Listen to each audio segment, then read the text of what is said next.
Hello and welcome to today's webinar, Digital Constraint Management for Effective Collaboration, presented by Nick Malouf. This is the most up-to-date information regarding constraint management. You may have attended our webinar last year on the same topic, so this is just more of an update refresher on the same digital constraint management. So today we're going to dive in on what it is, how to manage constraints, and the best software to do so. And as a reminder, you can submit questions throughout the presentation. Just use your GoToWebinar panel on the side there. So before we begin, here's a bit about O3. We're a modern web-based platform that leverages advanced work packaging and agile best practices to disrupt the status quo for companies in industrial construction who want to improve productivity, safety, quality, and predictability. So here's a quick safety moment. Just some notes here, some tips to develop a positive safety culture, because it's important to place safety as a top priority for our company. I think we all know that, especially being in construction. But the other thing to really keep in mind is that it takes the whole team to create a positive culture around safety as well. So these are just some tips to help you cultivate a true safety culture. So just read through a few here. The safety system is informed by and iterated for the team. Open communication is welcome and encouraged across the entire organization. That means someone's not going to be punished or told no if they point out something that could be a potential safety risk. And then just stopping work for safety concerns is not met with negativity. Again, just creating a positive culture around the idea of everybody putting safety as their top priority. So now we'll go over the agenda. Today we're just going to introduce Nick first, and then we'll go over the AWP background on what it is and the context there for constraint management. And then we'll dive into constraint management basics, the stakeholders involved, workflows, and reporting. And then finally we'll end with a Q&A session. So again, just a reminder, submit your questions throughout, and we'll get to those towards the end. So with that, I'd like to introduce Nick Malouf. He's O3 Solutions Product Education Lead. He's got over 5 years of software industry experience. He leads our client training and content creation. And he's one of our most up-to-date support leads on AWP software. So with that, I'll turn it over to Nick. Welcome and thank you for joining us. Thank you for the introduction, Tori. Before we begin talking about constraint management today, I do want to start out with a couple quick level sets. The first one being advanced work packaging. Now, advanced work packaging is the overall process flow of all the detailed work packages that you're going to have in your project. Those are going to include engineering, construction, and installation work packages. So it begins all the way in the preliminary planning and design phases, and then it's going to move on to detailed engineering, construction, and then finally end up with startup, and commissioning. Now, you're probably thinking to yourself, okay, Nick, that's all well and good, but we're talking about constraint management today. Why are we bringing up advanced work packaging?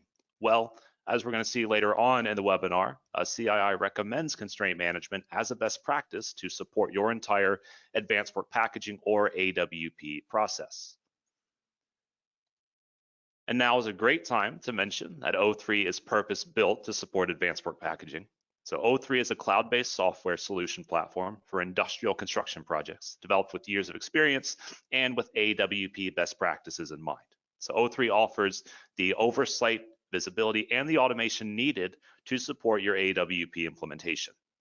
And O3 supports projects of all shapes and sizes, whether we're talking about a portfolio of projects whose TIC is under $1 million or a mega project who is in the multi-billions.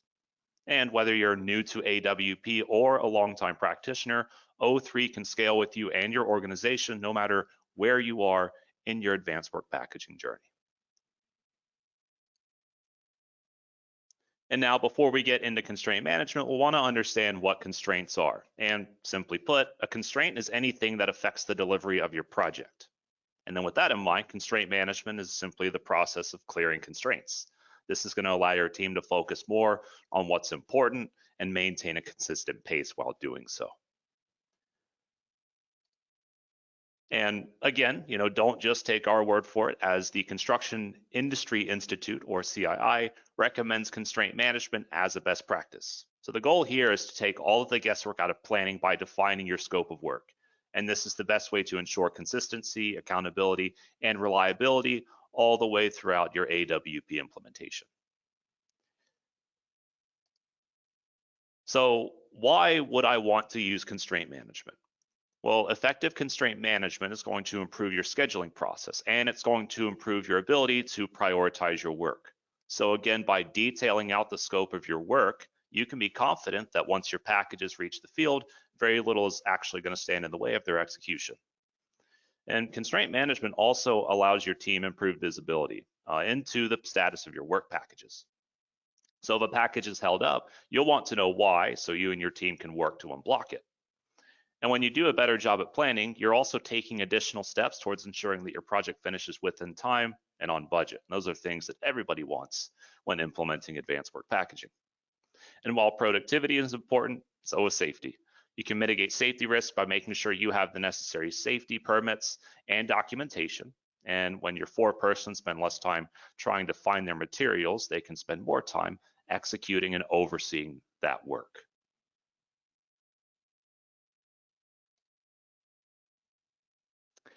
Now, we did mention earlier that constraint management can help anywhere in your AWP process. And so you're going to see here we have all these different types of work packages, and you'll notice some pretty consistent themes on the common constraints that are going to go into each of those. So with our construction work areas, the first one, it's going to be planning and access. So you want to make sure that your CWA constraints are going to drive the area of sequence so that you can make sure that everything is in order as you prep for construction. And then there's your design work, so our engineering work packages.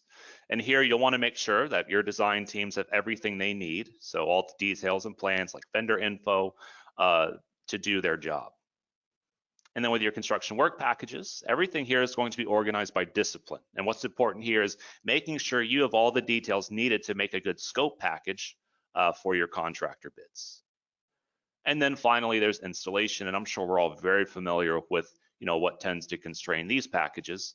You just want your IWPs, once they're issued for construction, to be executed. You don't want anything to get in the way of installation.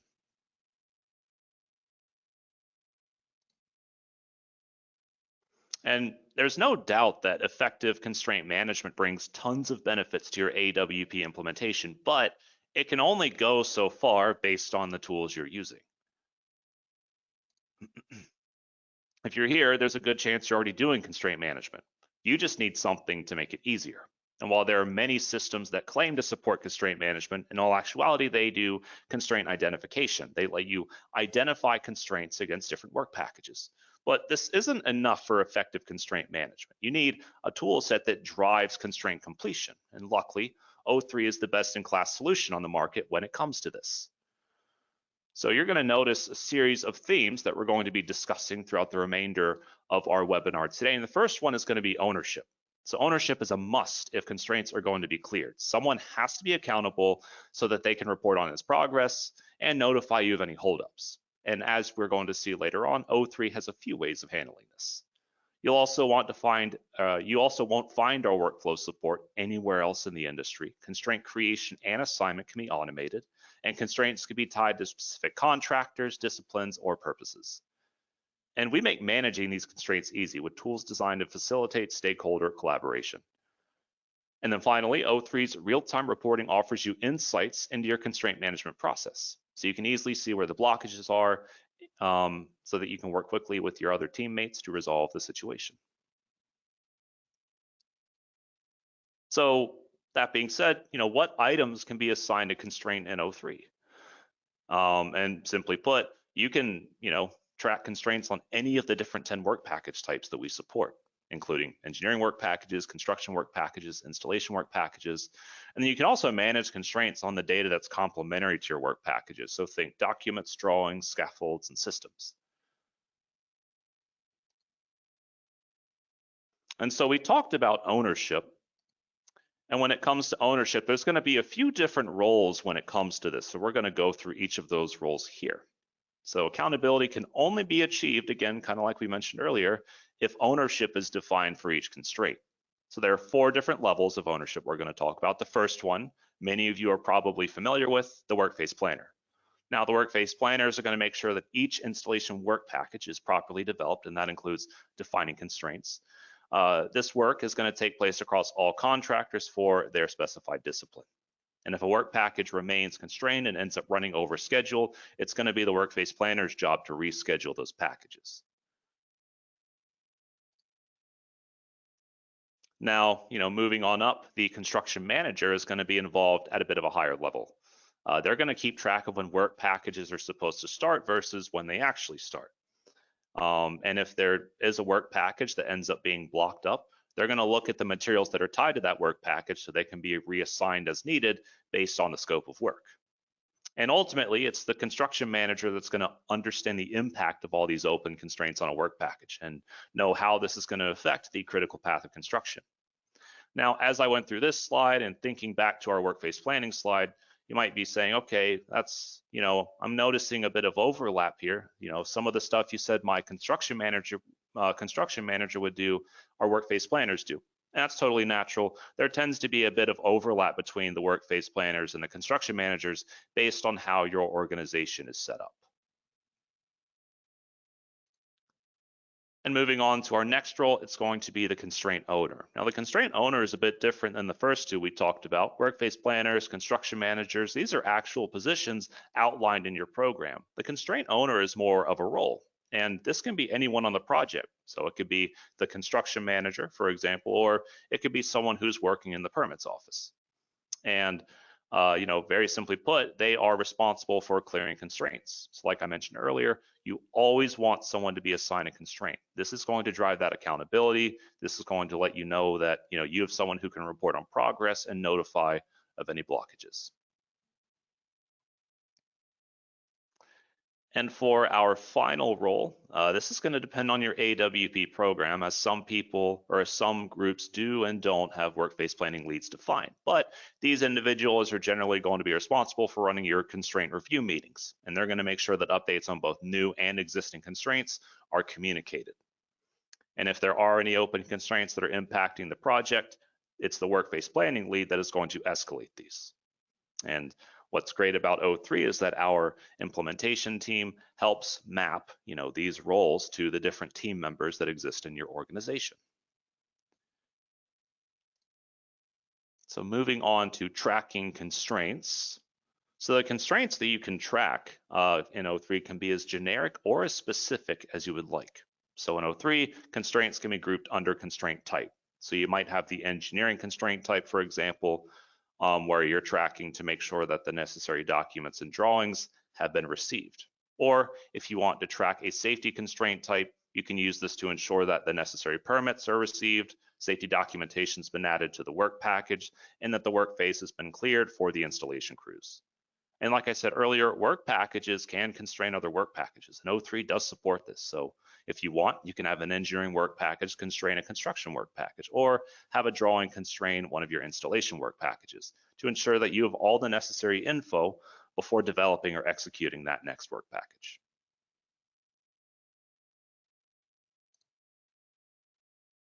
And so moving on to constraint workflows at a very high level, this is what the constraint management process is going to look like in O3. But do note that constraint creation and constraint assignment can take place at the same time, depending on how you have your project set up.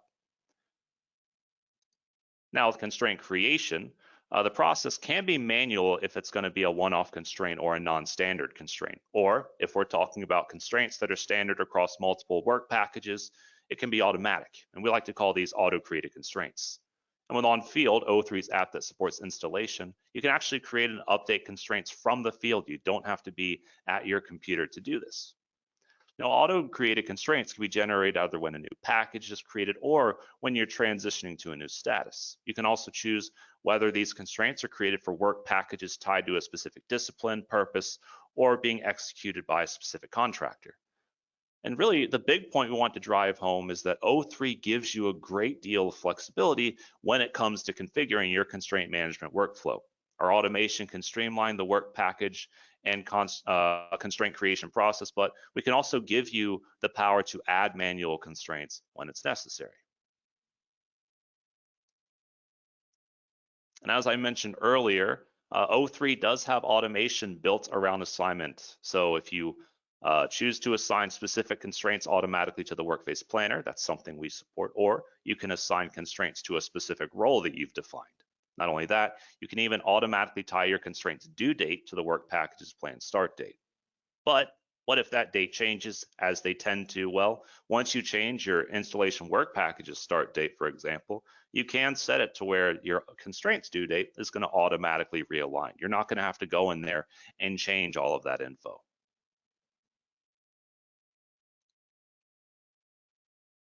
And once your constraints are assigned, it's time to work with your team members to close them out. So O3 allows you to comment on constraints and other types of actions as well, for like approvals, for example. And you can @mention your teammates. And what this is going to do is it's actually going to send them an email notification pointing to that specific action so they know where to go and read your comment. They're not going to have to go and search through the entire system. Now, some constraints are going to be larger than others, or maybe you have someone prematurely close out a constraint and you'd like to use this as a learning opportunity to make sure that they don't do it again.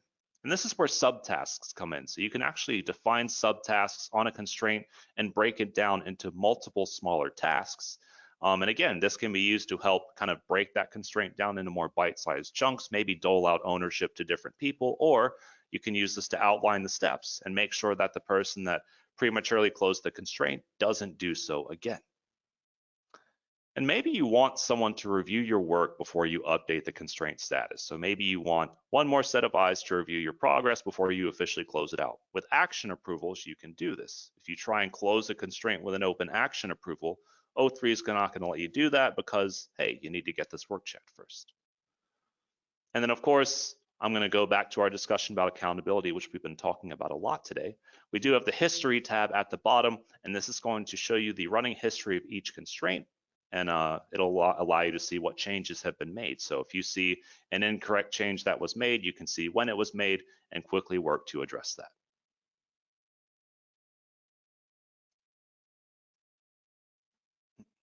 So in regards to updating constraints, all constraints are going to live on the work packages form, but this isn't the only place you can go to if you want to update these. So you actually have a view that we're looking at right now on our screen called My Actions. And what's great about My Actions is it takes everything that pertains to you, either you individually or stuff that was assigned to your role, and it gives it to you in one convenient view. So you don't have to bounce around everywhere going and closing things out. You can go to My Actions, you'll have everything you need to see in one place, and you can go and update them here. So if you update a constraint here, it's going to update the constraint on its work packages form as well. That's not going to be duplicating any work you do.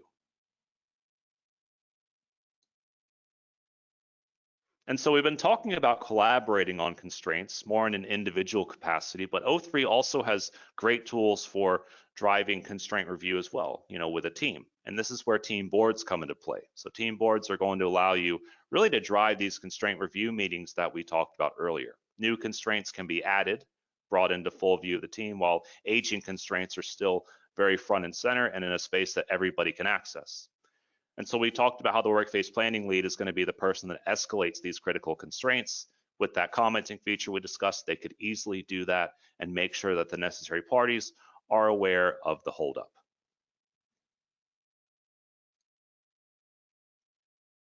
And O3 makes sure that your work packages transition only when you want them to. You can define which statuses need to be 100% constraint-free or approved, for example. And if someone tries to change the work package's status too early, O3 is going to let them know that they can't do that and why.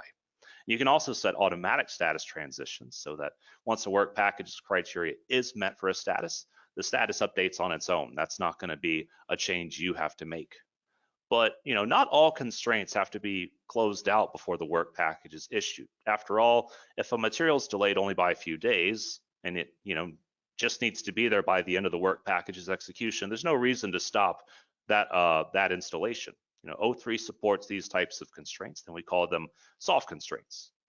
So O3 is going to let you differentiate between soft and hard constraints, And soft constraints are not going to prevent a work package from transitioning. They just need to be cleared before their specified due dates.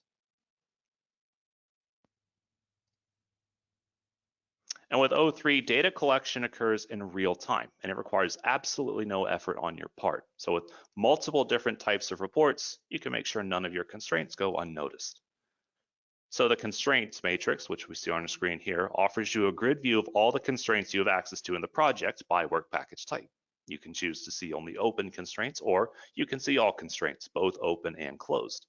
And just like all the other grids that we have in O3, you can filter and sort the grid to show data in a certain arrangement, or you can group constraints by a specific field, like work package number. This would let you see all the constraints and the work package they are tied to.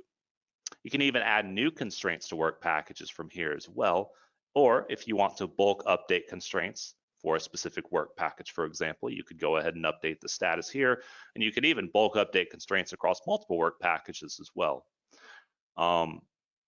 And since this is a grid, you can also manually export this data in an Excel format. Or if this is something you're going to want to see on a regular basis, you can schedule a recurring export and make sure that everybody who needs to see this report does so.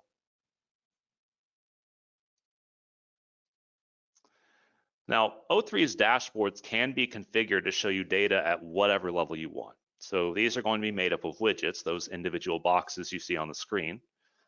And they can show you different types of data depending on what it is you want to see. So for example, with this first dashboard, I've set up to show constraints that only show or only pertain to me. This allows me to drill down into each of the widgets, see the data that's driving that widget with those filters applied. Again, I'm not going to have to apply those filters afterwards. They've been set for me automatically. And we do have out-of-the-box dashboards that you can use as a starting point, of course. If you would prefer to set up your own reporting, that is something you can do as well. Now, as a manager, I'm probably more concerned about how constraints are looking compared to the work package's planned start date, or what constraint status is by contractor. And what's great about O3 is you can even see what constraints don't have an owner. So again, we're really driving home the point of accountability. And with these widgets, you can quickly see what constraint isn't assigned to anybody and use that to quickly assign that constraint so you can make sure that it is on your radar.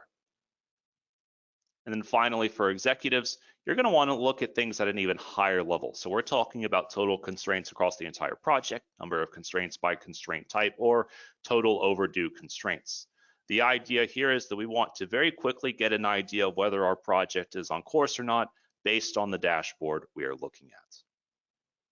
And again, O3 can support whatever level of detail you want with your reporting. So whether you want to have very high level reporting, you get quick and fast numbers, or if you want to look at things at a more granular scale, we support either of those approaches. And so we are going to be wrapping up our webinar here soon, but before I go, I did want to give you some constraint management best practices that you can take with you onto your next project. The first one is going to be having one consolidated list of all open constraints, kind of like what we saw with our constraints matrix. This gives you an idea of the statuses of your work packages, which ones are constrained and which ones are not. Second, again, more about accountability, always making sure that a constraint is assigned an owner, a due date, and that the priority for each open constraint is understood. You'll also want to have an approval workflow for each constraint and when it can be closed out for each work package type. You'll want to have a standardized set of constraint review meeting tools, again, kind of talking about team boards, how you can use those to drive your meetings. Having a decision tree for work packages that have open constraints, so standardizing that decision process for how you're going to tackle and close out a constraint. And then you always want to have reporting on the health of your constraint management process. So kind of like we just talked about, you either want to get a quick idea of where your constraint management process is, or you want to really dig down and see where the issues are. And then on the O3 side, we've talked about a lot today, so I'm going to sum it up in this last slide. So ownership is a must for effective constraint management. You need to know who's responsible for clearing a constraint and when it needs to be closed. And O3 can take care of either of those things for you with auto assignment or auto aligned due dates, giving you that flexibility as well to do it yourself if the situation dictates that. You also need a tool that supports your process. Otherwise, effective constraint management becomes difficult at best. Our workflow settings allow you to specify under what circumstances a package can transition and whether or not that transition is automatic. Again, tailored to whichever best suits your process. And thanks to collaborative tools like team boards, subtasks, action approvals, and comments, working together is easier. Instead of bouncing around between multiple different conversation platforms, you can keep everything in one place so that it is easy to follow. And then you have my actions like we talked about earlier, where everything that is assigned to you is nested in one convenient view, filtering out everything that isn't applicable to you. And manually creating constraints introduces a lot of monotony and it takes time. Most of your constraints are going to be standard across different work packages anyways, so why not automate those? O3 can generate new constraints upon package creation or when you're transitioning into a new status. And you can even tailor these constraints to specific disciplines, contractors, or purposes. And the whole purpose of constraint management is to take the guesswork out of planning. And with O3's real-time flexible reporting, you'll be able to do that and make data-driven decisions across any level. With that being said, I'm going to thank you for your time today and turn it over to Tori again for our final Q&A. All right, thanks, Nick. So before we jump into the questions, just a reminder on how you can learn more about today's presentation and then some further resources from O3. You can visit our website at www.o3.solutions, and there you'll find a bounty of AWP resources, case studies. We publish a blog monthly. We've got all of our past webinars are in a library there too, so you can dig in and find some of the ones you may have missed. And then we also put out a ton of videos just on a variety of topics, including AWP and our software features, if you'd like to learn more about what we do. And then just never miss an update and sign up for our monthly newsletter. And that way you'll always know what we're putting out next. So with that, we'll jump into some questions that came in during the presentation. So let me get those pulled up. Let's start with, can we restrict who can edit certain types of constraints? Yes, so that's a very good question. It's actually something I forgot to cover in the webinar today. So in addition to automating the assignment process, you can also specify what type, if users with specific types of roles can edit specific constraints. So if you have a safety constraint type, for example, and you just want someone from your safety team to edit it, O3 does support that. Okay, and then let's see what else we've got. What if my team is on a rotational schedule? Does support this kind of schedule? And if so, how? Yes, so this is where, the assigned to user versus assigning it to a role aspect comes into play. So, let's say maybe your team's on a 3-week on, 3-week off schedule. You don't want the constraint that the person that's about to be off to fall off the radar once they're on leave. If you assign it to a role and you make sure that that person and their fill-in both have the same role, then it'll be on the fill-in's radar when they come to kind of take their place for the next few weeks. Okay. And then should all constraints always be completed by the IWP's planned start date? Is this a requirement or a guideline? It's a guideline. So we talked earlier about how there's some constraints like a material delay, for example. If you need this material just by the end of installation and the material scheduled to be there a few days after it starts, there's no reason to hold up that entire IWP. So in this case, that would be kind of like a soft constraint. It's good practice to have certain constraints closed by the time an IWP is set to start, but it's definitely not a requirement across all constraints. Okay. And then constraint management is mostly applied for workplace planning. What is your experience with your clients to apply it during engineering and procurement project phase? Which constraints can I automate and how does that work? So in terms of engineering, that's actually a great question. So I've not worked directly with an engineering team on constraint management yet, but our project managers are going to have great experience when it comes to this. So we can make sure that question's answered offline and make sure that that is sent out following the webinar. But we can standardize, automation, or we can standardize and automate all types of constraints. So whether it's engineering we're talking about, procurement, construction, installation, constraint management can be applied to any type of, for any work package type or any type of constraint. Okay, and then looks like we've got time for this last one. How does O3 handle hard versus soft constraints? So a hard constraint can be kind of used as a stage gate. So there are certain statuses in O3 where you're not going to want to go beyond that status until you've ensured that all constraints are completed. So hard constraints are going to prevent that status transition, and it'll also be accounted for in your project's reporting. So you can see, for example, what percent constraint free the work package is. So hard constraints will be accounted for into that. Soft constraints, on the other hand, kind of like we talked about with the material delay, they're not necessarily going to stop that package from moving forward. You'll just want to make sure those are closed out by the time their due date is hit. So in addition to not preventing a status transition, they're not going to show up in that percent constraint free calculation. That's just going to be hard constraints. Okay, great answers, and thank you for your time and your presentation today, Nick.